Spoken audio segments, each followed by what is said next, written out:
اس دنیا کا آغاز کیا ہے، دو نظریے آج تک چلے آ رہے ہیں۔ ایک نظریہ ہے کہ دنیا ہی سب کچھ ہے، آخرت میں کیا رکھا ہے۔ دوسرا نظریہ ہے کہ دنیا مقدمہ ہے، آخرت نتیجہ ہے۔ دنیا آغاز ہے، آخرت انجام ہے۔ دنیا فصل بونے کی جگہ ہے، آخرت فصل کاٹنے کی جگہ ہے۔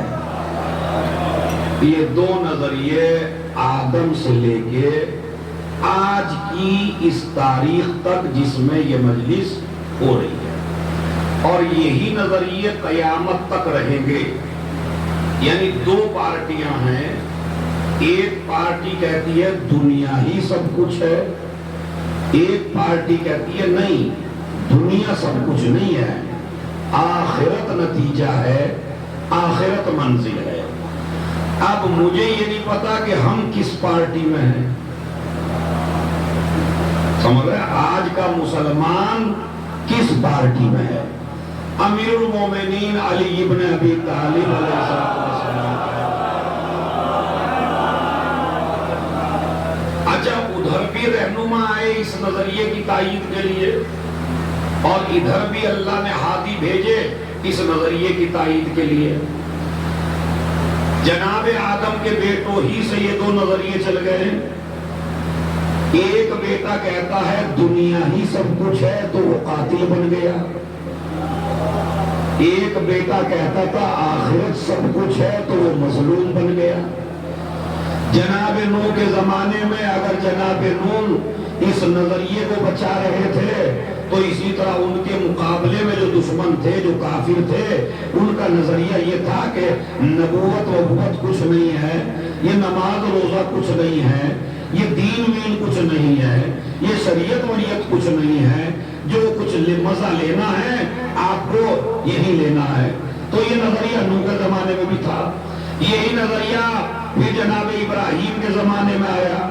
ابراہیم آگ میں گئے، پریشانیاں اٹھائیں، مصیبتیں اٹھائیں، ظلم کرنے والے ظلم کرتے رہے، نمرود ظلم کرتا رہا اس نظریے کو بچانے کے لیے، اور ابراہیم ظلم سہتے رہے اس نظریے کو بچانے کے لیے۔ اس کے بعد فرعون اور موسیٰ ٹکرائے۔ فرعون کا بھی یہی نظریہ ہے، میں خدا ہوں، سب کچھ میرے ہاتھ میں ہے۔ موسیٰ کا نظریہ ہے تو خدا نہیں ہے، اور یہ دنیا سب کچھ نہیں ہے۔ فرعون نے بے حد ظلم کیا، موسیٰ ظلم سہتے رہے، لیکن اپنے نظریے پر باقی رہے۔ اسی طرح جناب عیسیٰ کا زمانہ آیا، وہاں بھی دو نظریے رہے۔ پھر ہمارے رسول کا زمانہ آیا، وہاں بھی یہی دو نظریے رہے۔ رسول کے زمانے کے جو کفار تھے ان کا نظریہ بھی یہی تھا، جو کچھ ہے یہی ہے، وہاں کچھ نہیں ہے۔ مگر رسول کا نظریہ یہ تھا کہ نہیں، دنیا گزرگاہ ہے، منزل نہیں ہے، دنیا سے گزرنا ہے، دنیا ایک مکان ہے، یہ رہنے کی جگہ نہیں ہے۔ تو لہذا ان کے زمانے میں بھی یہی نظریہ رہا۔ مگر میں آپ کو ایک بات بتاؤں، اس نظریے میں مظلوم رہے، اس نظریے کی طرف ظالم رہے۔ فرعون ظالم، نمرود ظالم، صداد ظالم۔ اب میں آپ سے ایک ہی جملہ کہتا ہوں جو آج اس شہادت کے اوپر تھوڑا سا متاثر ہو گئے ہیں۔ ارے بھائی، ظالموں کی ایک لسٹ تاریخ میں پڑھ کے دیکھیے، مگر جیت مظلومی کی ہوئی ہے۔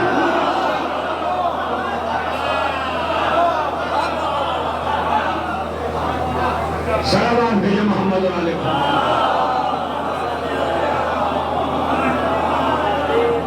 یہ بات میں اپنے کسی ہندو بھائی کو نہیں سمجھا رہا ہوں، یہ بات میں اپنے شیعہ بھائی اور سنی بھائیوں کو سمجھا رہا ہوں کہ آپ اس کو سمجھیے۔ بعض لوگ تو کہتے پتہ نہیں کیا ہو رہا یار، وہ سپر پاور ہے، وہ یوں ہے، وہ طاقت ہے۔ اس کا مطلب ہے اس کے حصے میں بھی کوئی ڈالر آ گیا ہے۔ اس کی جیب میں بھی کچھ پڑ گیا ہے. یہ اپنے شیعہ جوانوں کے حوصلے پست کرنے والے. ارے بھائی مجھے آپ دکھائیے تو صحیح, موسیٰ کے ساتھ کتنے تھے, ابراہیم کے ساتھ کتنے تھے, جناب نوح کے ساتھ کتنے تھے, خود رسول اعظم کے ساتھ کتنے تھے, علی کے ساتھ کتنے تھے, اما سب کی چھوڑیے حسین کے ساتھ کتنے تھے. بتائیے تو پھر آپ ڈر کیوں رہے ہیں, گھبرا کیوں رہے ہیں, رنجیدہ کیوں ہو رہے ہیں, پریشان کیوں ہو رہے ہیں؟ اصل میں آج وجہ بتاؤں, اپنے شیعوں میں بھی کافی لوگوں میں جراثیم ہیں. ان سے بھی بچ کے رہیے. چھوٹی چھوٹی چیز پہ بیان دینے والے ذاکرین اب کوئی بیان نہیں آ رہا ان کا. اتنے ہی بڑے مولائی ہو, گھنگریالے بال رکھ کے سری چومنے والوں, اتنے لمبے پتہ نہیں کتنی جواں ہو رہی ہوں ان بالوں میں. یہ گھنگریالے بال رکھے کا سری چومنے والا مومن ہے, مولائی ہے, مولا دا ملنگ ہے.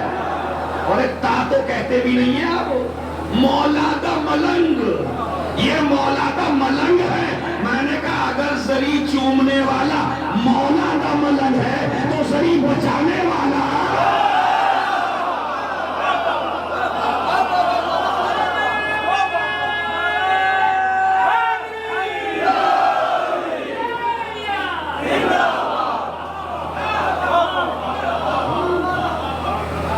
تو یہ نظریے شروع سے چلے آ رہے ہیں, گھبرانے کی ضرورت نہیں ہے. اگر میرے کسی سنی بھائی کو کوئی پرابلم ہو تو وہ مجھے منبر سے نیچے اترنے کے بعد میرے سے حوالہ لے لے. بھائی یہ نظریے شروع سے رہے. معاویہ کے باپ کا نظریہ یہی تھا. سن لیجیے تاریخ ہے, اگر اپنی جیب سے پڑھوں تو مجھے قتل کر دیجئے. ابن ابی الحدید معتزلی شرح نہج البلاغہ میں لکھتا ہے کہ ایک جگہ کچھ لوگ بیٹھے ہوئے تھے. ابو سفیان کو دکھنا کم ہو گیا تھا, جیسے بڑھاپے میں سب کوئی ہو جاتا ہے, سمجھ, اس کو بھی ہو گیا. اب یہ اس میں بیٹھے تھے اپنی ٹیم میں, کہنے لگے اندھا آدمی ہوتا بھی بڑا عجیب سا ہے. کہنے لگے کہ میاں کوئی ایسا تو نہیں ہے جسے برا لگے. اب وہ جوان بھائی ایک لڑکا بیٹھا تھا, کوئی نہیں ہے, دل کی بات کہو اپنے. کہنے لگے دیکھا اس محمد کو, اپنا نام اللہ کے ساتھ لگا لیا اور پانچوں وقت جو ہے اللہ کے ساتھ اپنا نام لگوا کے گیا. اشہد ان لا الہ الا اللہ اشہد ان محمد رسول اللہ. دیکھا کہ کتنا بڑا ایسا آدمی تھا کہ اپنے نام کو ہمیشہ زندہ کر کے چلا گیا اور یوں لگا کے چلا گیا. اب مولا علی بیٹھے تھے وہاں, کہنے لگے ملعون اب تک عقیدہ ٹھیک نہ ہوا, تیری آنکھیں پھوٹے. اس نے کہا آنکھیں اس کی پھوٹے جس نے کہا کوئی نہیں ہے. صلوات پڑھیں محمد اور آل محمد.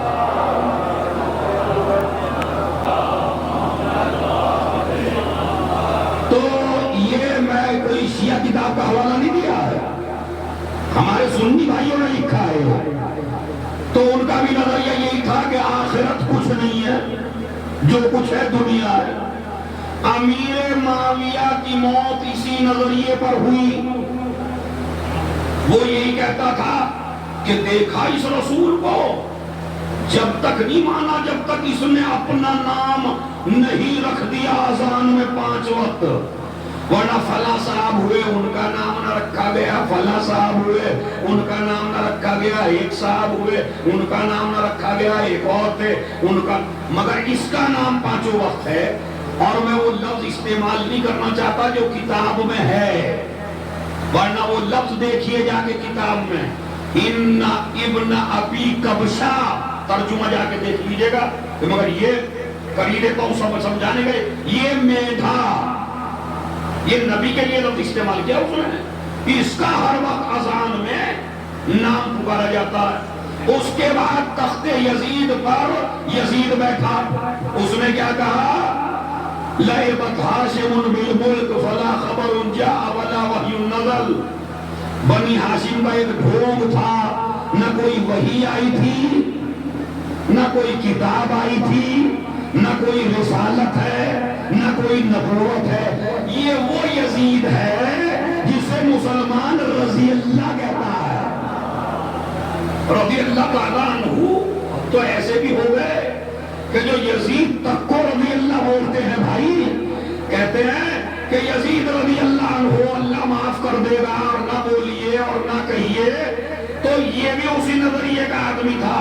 بنی امیہ میں جتنے بادشاہ ہوئے وہ سارے اسی نظریے پہ آئے، اور ہمارے اماموں نے، ہمارے نبیوں نے، ہمارے رسولوں نے سب نے قربانیاں دی اس نظریے پر، اور ان لوگوں نے ظلم کیا اس نظریے پر، اور آج بھی یہی جنگ جاری ہے.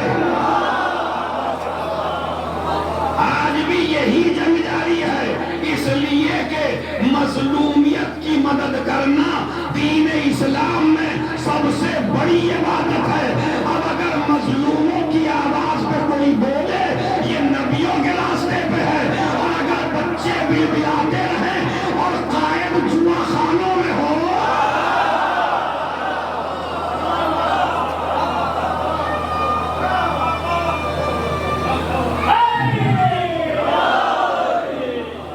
صلوات بھیجو محمد اور آل محمد پر.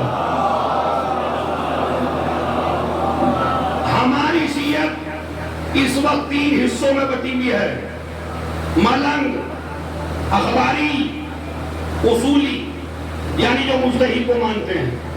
میری گزارش ہے آپ حضرات سے، پہلے شیعوں سے، یہ ملنگیت اور اخباریت چھوڑو. دیکھیے جو مذہب حق ہوتا ہے نا، اس مذہب کو پیسے دے کے قبول نہیں کروایا جاتا. میں نے کچھ منہ کہہ دیا، تاریخ کا نفاذ سوچتے رہیے. آج تک کسی صحیح شیعہ کو کسی نے کوئی پیسہ نہیں دیا کہ آپ شیعہ رہیے، مگر ملنگ بنانے کے لیے بڑے پیسے آتے ہیں، اخباری بنانے کے لیے بڑے پیسے آتے ہیں. اس کا مطلب ہے غلط مذہب کی علامت ہے کہ جو پیسے دے کے قبول کروایا جائے، ورنہ ایسے تو کوئی نہیں بنتا. ایسے کون بنتا ہے بھائی؟ باقاعدہ کتنے ثبوت میں آپ کو دوں کہ جو تھوڑا سا بھی دین کے لیے بولنے لگتا ہے اسی پہ آفر آ جاتی ہے. پتہ نہیں یہاں والے بھی کتنے بکے ہوئے ہیں. اگر سید کی مجلس بھی پڑھوا رہے ہیں نا ان سے، تو الگ ٹاپک پہ مجلس پڑھ رہے ہیں، اسے نہیں چھیڑ رہے. بالکل سمجھ رہے آپ؟ پہچان لیجیے ہی نہیں، یہ بلو والی قوم ہے، اس کو پہچانیے. ایک ہی نظریے پہ جنگ ہے بس. یہ آج بھی اسی نظریے پہ جنگ ہے بھائی کہ آخرت سب کچھ ہے، دنیا سب کچھ نہیں ہے. جو دنیا کو سب کچھ سمجھتے ہیں وہ دنیا کے مزے لوٹ رہے ہیں، جو آخرت کو سب کچھ پے کرتے ہیں وہ شہادتیں پیش کر رہے ہیں.